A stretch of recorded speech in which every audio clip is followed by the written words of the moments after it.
Hi everybody, it's Nikki here and welcome to a bookish video. So as you can see, it's book haul time, and I do believe that okay, so normally I do these every 2 months, but because of my accident at the beginning of November, I didn't bring you my book haul for September and October. So now we have 4 months worth of book hauling. So I'm just going to get straight into it, and I've broken it down into Fairyloot books, books I've purchased and books that were gifted to me for my birthday because that was in November as well. So yeah, let's get straight into it. So a book that I bought from the Fairy Trove was Gods and Monsters by Shelby Mahurin. This is the third and final book in the Serpent and Dove series, which is a kind of witch and witch hunter kind of love story. I have read this, I have finished the trilogy now.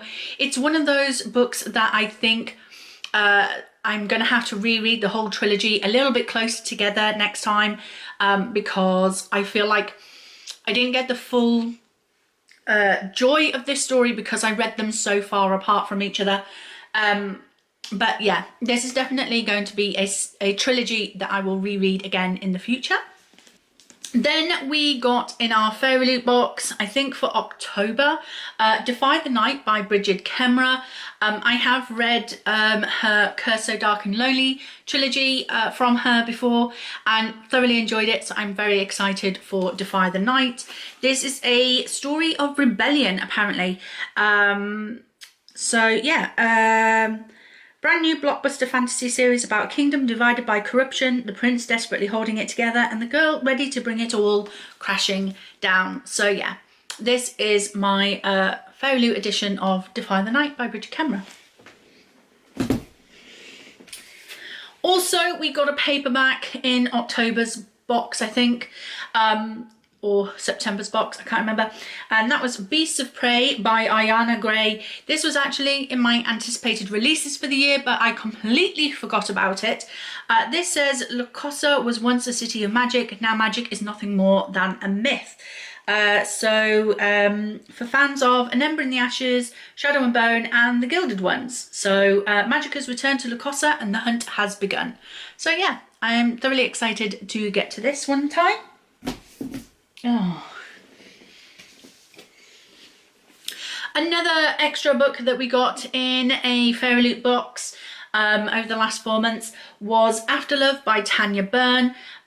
Says not even death will tear them apart. So I believe that Ash is a girl in a car accident and she dies, but she's invited to the afterlife to join a clan of fierce girl weepers who take the souls of the city's dead to await their fate. So yeah, female reapers, I believe it's a sapphic love interest. I mean, goes from the front of the book. I'm not as excited about this one, I must admit. It sounds too contemporary like for me. Not enough fantasy, so we will have to wait and see what my thoughts are on that one. These Hollow Vows by Lexi Ryan also came in a Fairyloot box. I believe this was October's, maybe? Yeah, either September or October. And I have read this and thoroughly enjoy it. If you like The Cruel Prince by Holly Black, this is very, very similar, but has a lot more depth to it, a lot more plot to it. There is a love triangle in here, which I thoroughly enjoyed. Trying to decide which one I really liked our main female character with. Yeah, I really enjoyed it. If you like your fae romances and you know, your mortal girl going into the fae courts trying to beat the system, this is very much like The Cruel Prince. So if you like The Cruel Prince, you'll love this. I gave it 5 stars, I believe. I think you'll be hearing my exact thoughts on it in my January reading wrap up. So this was the first book that I finished in 2022. So yeah, you'll be hearing more about my thoughts on this one very, very soon.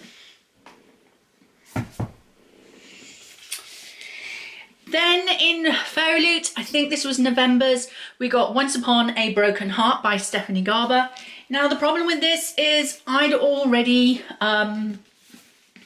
pre-ordered it from Waterstones, so I have 2 editions of this book, and I have to say I prefer the Waterstones edition. I'm not a fan of pink, I'm really not.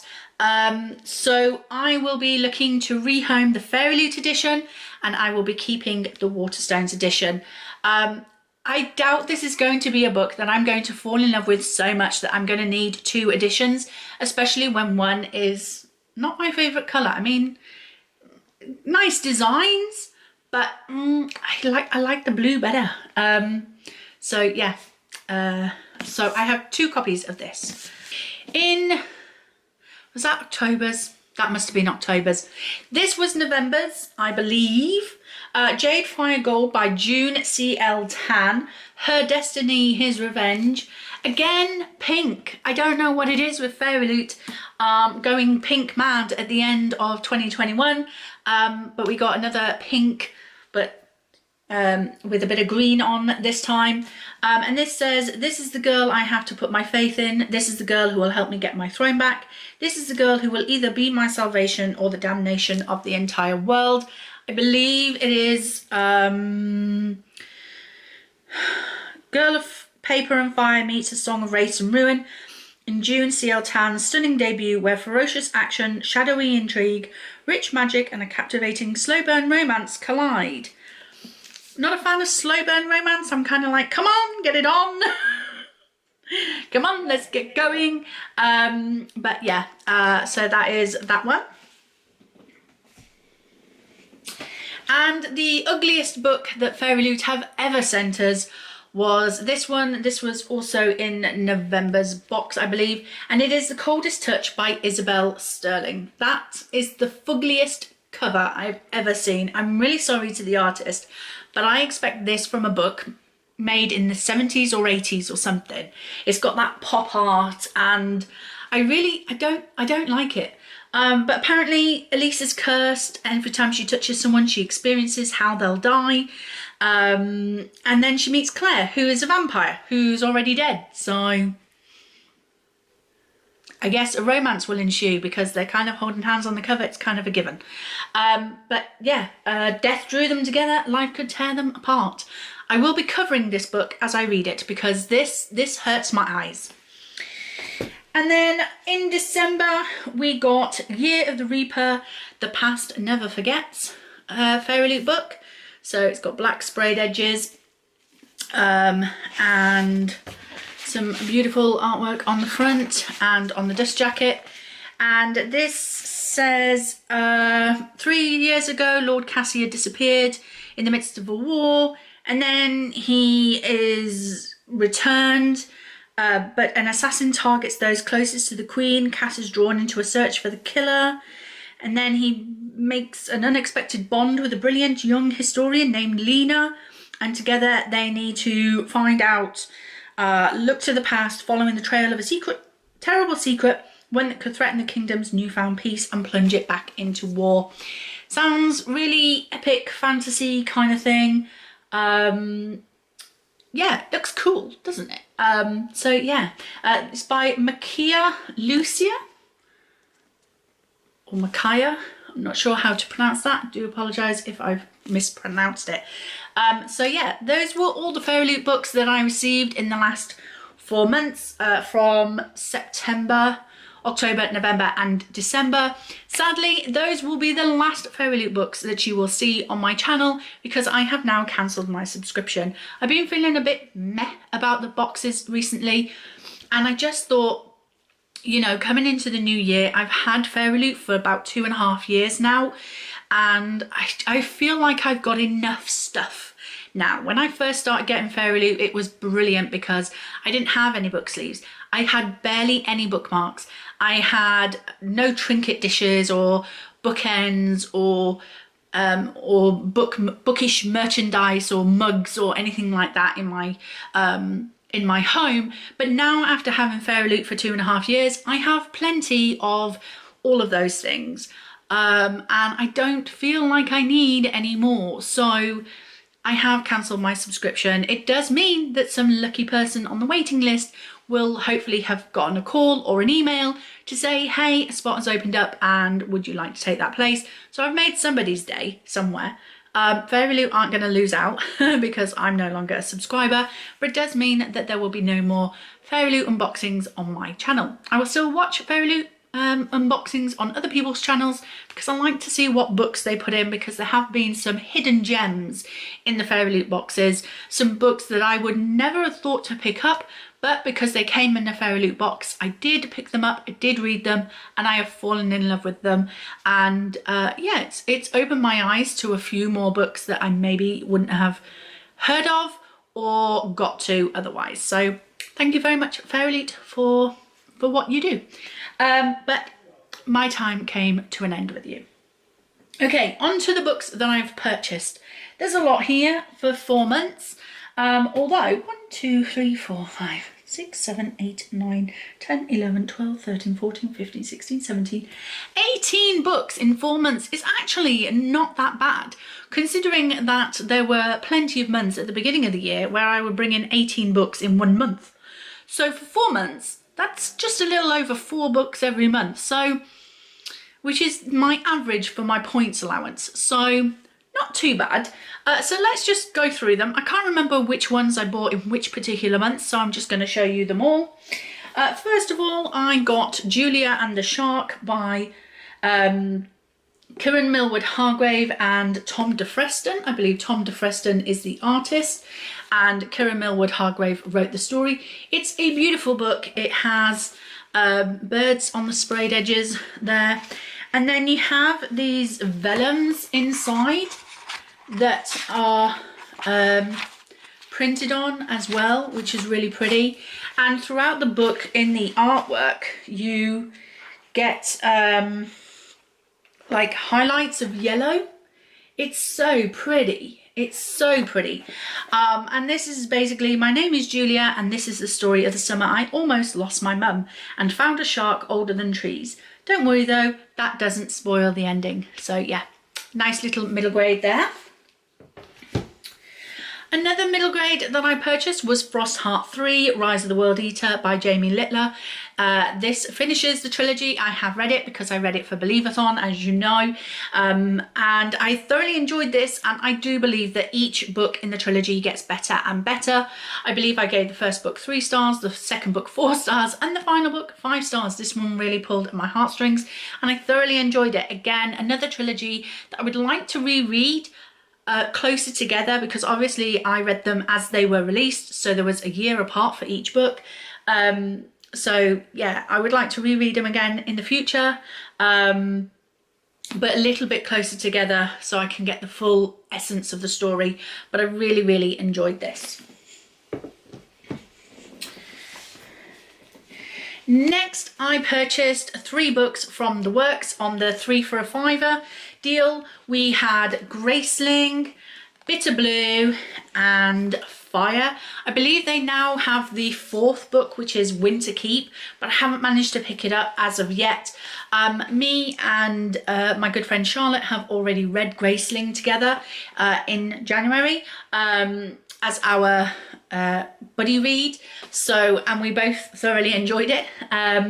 So you will be hearing my thoughts on Graceling in my January wrap up, and we will be moving on to, I think it's Bitter Blue next, or is it Fire next? I think Fire is the second book.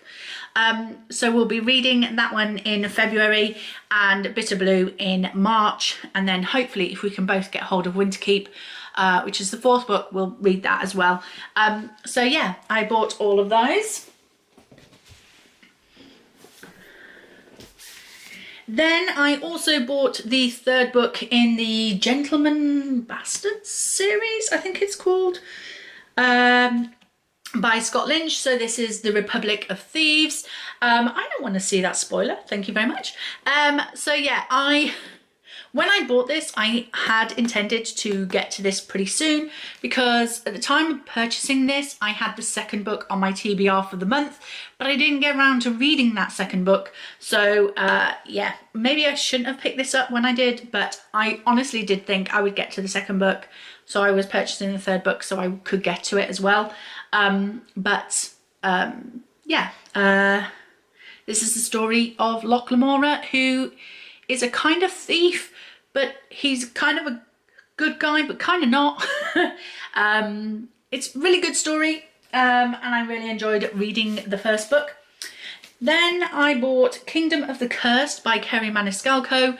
I did receive Kingdom of the Wicked from Fairyloot, and this is the second book in that series. I'm not sure how many books there are in the series, but the first book is a story of a young girl who asks for the help of the Prince of Hell, Wrath, to help solve her sister's murder. So I wasn't thoroughly in love with the first book, but I was interested enough to carry on and read the second book. Then the next book you will have seen in my December TBR, but I actually didn't get to read it. And that was Midnight in Everwood by M.A. Kuznia. This is a retelling of the Nutcracker. And I was excited to get to it, but I ran out of time in December. So it has gone back on my shelves for another time, but I love this book. It's so beautiful. Look at that. So gorgeous. So yeah, there's that. A book that I had on pre-order was Vespatine by Margaret Rogerson.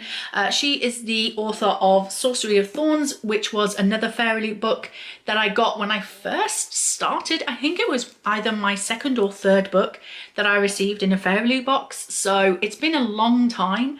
But I really enjoy the simplicity of Margaret Rogerson's writing. And I believe this is another standalone. Oh no, the enthralling new fantasy series from the author of Sorcery of Thorns. Sorcery of Thorns was a standalone, but this is part of a series. It says, so yeah, so this is Vespatine. It says, don't let sleeping spirits lie. So we have the dead of Laurel do not rest. So Artemisia is training to be a grey sister, a nun who cleanses the bodies of the deceased so their souls can pass on. Her convent is attacked by possessed soldiers, and she needs to defend it by awakening an ancient spirit bound to a saint's relic. As she unravels a sinister mystery of saints, secrets and dark magic, her bond with the Revenant grows, and when a hidden evil begins to surface, she discovers facing this enemy might require her to betray everything she's been taught to believe if the Revenant doesn't betray her first. So, yes, sounds very much like Sorcery of Thorns, to be honest, but the cover is kind of cool. A book that I purchased for my book club at Waterstones was The Last House on Needless Street by Catriona Ward. I did read this. I thought it was okay. I was confused through most of it. I hadn't a clue what was happening, and it wasn't until I got to the very end and I went, oh, that's what that was. Okay. It was very interesting hearing the other ladies from book club discuss this book and their thoughts and feelings about it, but it still didn't change kind of my rating of it. I think I gave it about 3 stars. It was interesting, but not one I would ever need to read again. But yeah, that was that one. Then I was making a mad dash to try and purchase the original Wheel of Time covers before they disappeared out of the shops and being replaced by the new Netflix covers. Sadly, I ran out of time, so I was only able to get book 3 and book 4.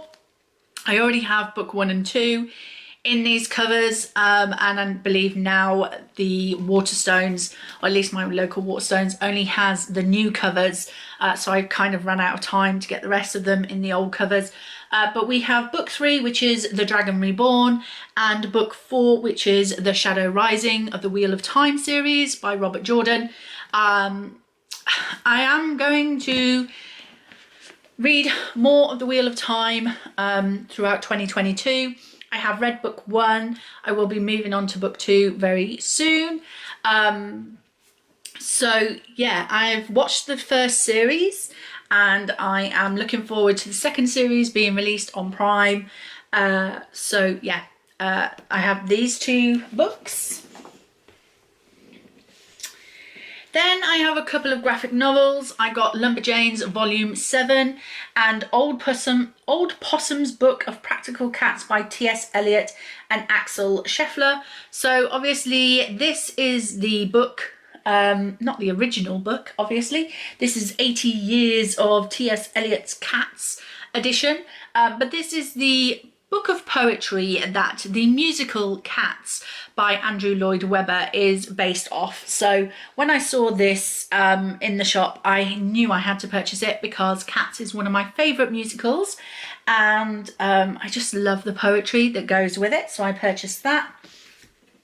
And then Lumberjanes 7, as I say, by Waters Le Piche Sutuyu and Leho. There's all the names up there. I got number 7 because this was on special offer, half price, at my local Forbidden Planet, so I picked it up.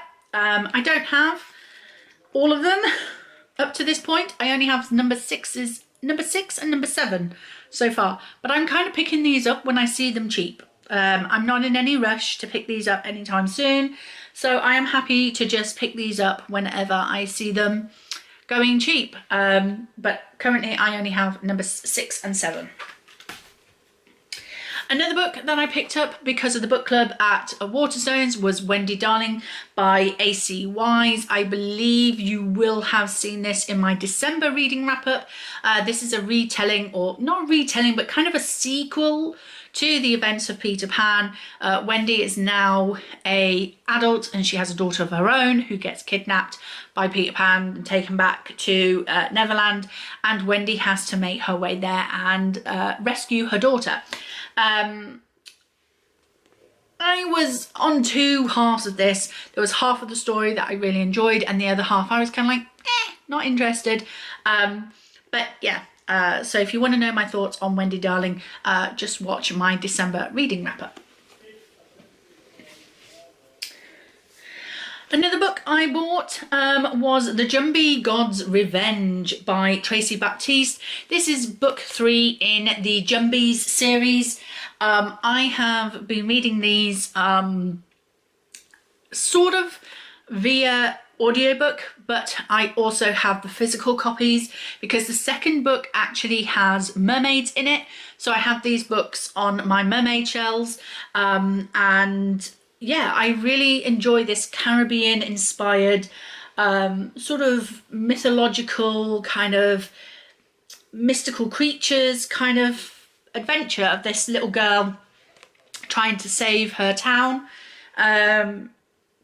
from all these jumbie creatures. So they've been really interesting to read and to listen to. A really cute and floppy middle grade. So yeah, I can't tell you what this one is about, obviously, because it's the third one, but I have read books 1 and 2, so I purchased book 3 to move on with the series. The next book I picked up because I've seen so many people reading it over October, Halloween month, and it sounded really fun, and I don't normally get pulled in on contemporary books. And this contemporary book really kind of captured my interest, captured my imagination, and so I purchased it. And now that is the xhex by Erin Sterling. So it says, Vivian Jones handled the biggest breakup of her life the way that any witch would: vodka, bubble baths, and a curse on her ex. Only this curse starts to affect the magic of the town, resulting in murderous wind-up toys, an outraged ghost, and a surprisingly talkative cat. So yeah, she basically has to try and fix the xhex. It is kind of like a contemporary with a little bit of magical realism in it. So I thought that, like, this will go on my contemporary shelves, but it's not going to be the contemporary that I dislike to read, because it's going to have that fantastical element in it. So yeah, this was one of the only contemporaries that has really caught my eye in the last year. So I'm very happy to have this on my shelves.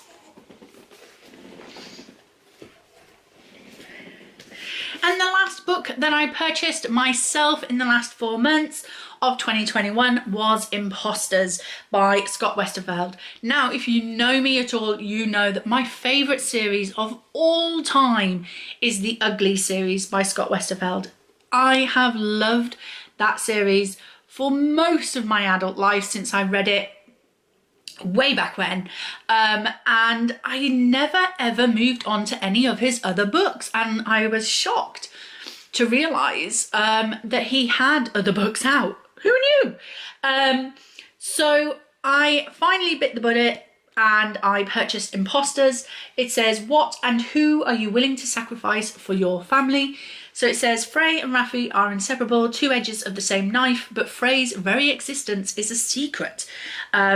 So yeah, and the last pile of books is the lovely stack of gifts that I got for my birthday. I will say, actually, this one, I didn't quite get it for my birthday, but it was a gift from one of my book club friends, and that is Ship of Magic by Robin Hobb. This is the first book, I believe, in the second trilogy of the Elderlings series, which starts off with Apprentice Assassin? The Assassin's Apprentice, that's the one. So this is the first book in the second trilogy. And I do have the first 3 books in the Elderling series, the Assassin's Apprentice books. And one of my bookish friends asked me if I had this book. She'd apparently bought 2 without realising it. So she offered to give me this one. So it wasn't a birthday present, but it was a gift from the lovely Tilly from my book club.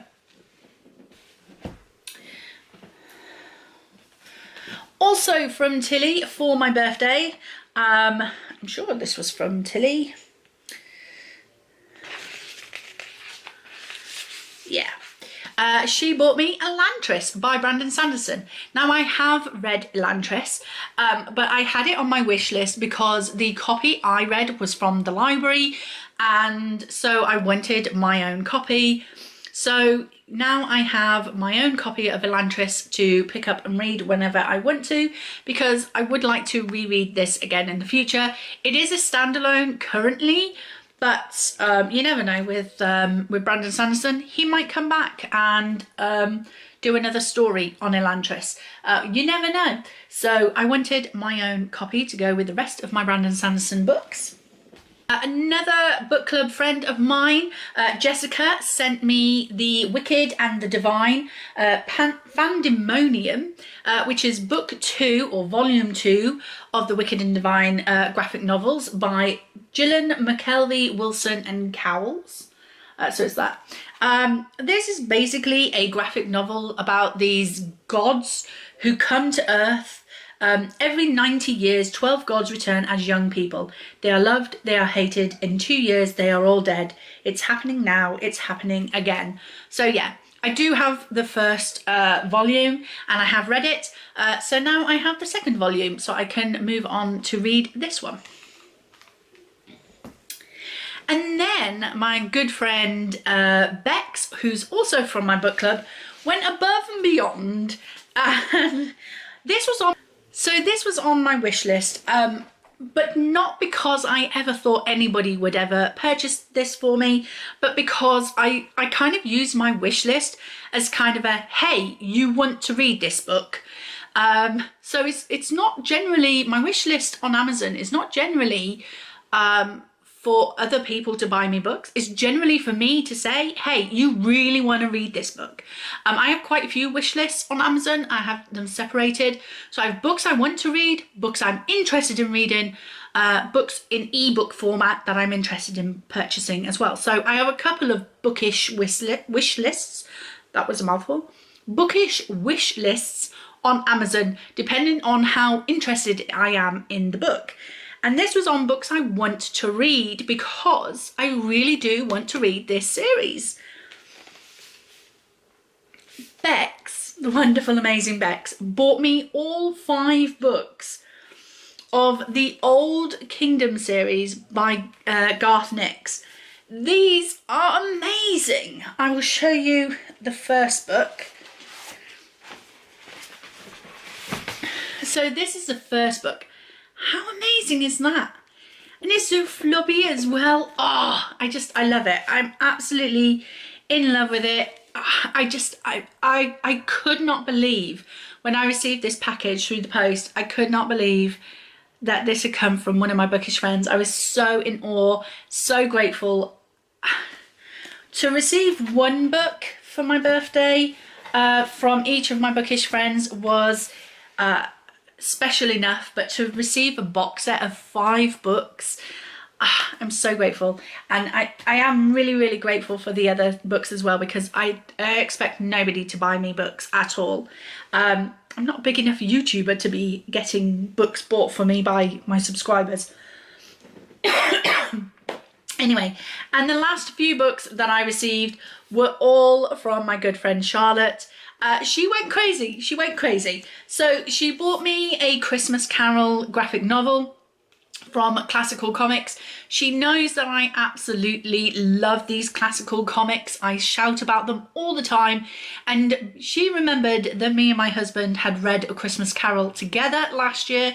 And she thought that we would appreciate getting this year, or in 2021.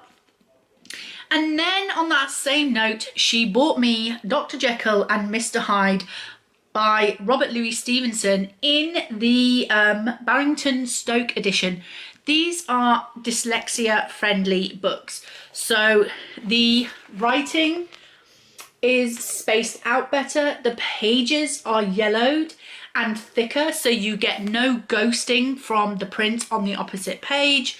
And these are really, really good for if you struggle to read the words on the pages. My husband, he has absolutely no problem actually reading, but he does if the writing is too small or too close together. So yeah, these books are really, really good for him to read. And we thoroughly enjoyed reading A Christmas Carol last year in the Barrington Stoke edition. So now we have Dr. Jekyll and Mr. Hyde that hopefully we can read in October this year for Halloween. So yay, she thought of me and my husband when she purchased this. And the last book that she purchased for me off my wish list was a copy of Bram Stoker's Dracula. She knows this is my favourite classic of all time. I love this story, but this edition is really, really special. It's fluffy, but also inside, if you don't know, Dracula is written in the form of letters and notes and things like that. And in this edition, each letter is typed up in different type, in different fonts. So ones that are written are in a more calligraphy style, and then ones that are typed are, let me have a look. Trying to find one that's typed, and now I can't find one that's typed. So you have the typed one, and then you have the more calligraphy style one. So it's all in different fonts, so that each character in here has a different font for their part of the story, their letter or their input into the story. And I absolutely love that so much. I love this story. I love it so much. This is such a beautiful edition. I am in love with this so much, and this can go on my shelves with all my other editions of Dracula. Because, okay, I know I said earlier about the Once Upon a Broken Heart book by Stephanie Garber that I don't need 2 editions of the same book. That doesn't go for Dracula. I just collect editions of Dracula because it is my favourite classic. So I like collecting different editions. So yeah, she bought me this one as well. So that was it. That was all the books that came into my collection in September, October, November and December of 2021. I'm sorry that I didn't get to break this down into 2-month implements like I would normally. But as you know, I had my accident at the beginning of November, so the September, October book haul should have gone up about the time that I had my accident. And of course, that went completely out of my head to do that because of what happened. So that is it. Those are all the books. I'm happy. I'm really happy. It's a lot of books, but over 4 months, not bad. Let's count. 5, 6, 7, 8, 9, 10, 11, 12, 13, 14, 15, 16, 17, 18, 19, 20, 21, 22, 23, 24, 25, 26, 27, 28, 29, 30, 31, 32, 33, 34, 35, 36, 37, 38. About 38 books. So about 10 a month, really, there or thereabouts, coming in each month. So not bad at all. The point system is definitely working. Even though in November I won the book haul token, I didn't actually buy that many books in November. I think I bought 3 books in November. So yeah, I didn't even go mad on my birthday month. I didn't need to because my friends had all gone mad for me. So yeah, that is my book haul. Are there any books here that you have seen that you're interested in now? Or any books here that you're like, I want to read that. Nikki, do you want to buddy read it with me? Because yes, as long as I haven't already read it, I would be happy to buddy read any of these books with you in the future. So let me know. Leave your comments in the comment section below. So thank you very much. I hope you enjoyed this video. If you did, please like, comment and subscribe, and I will see you in the next one. Bye.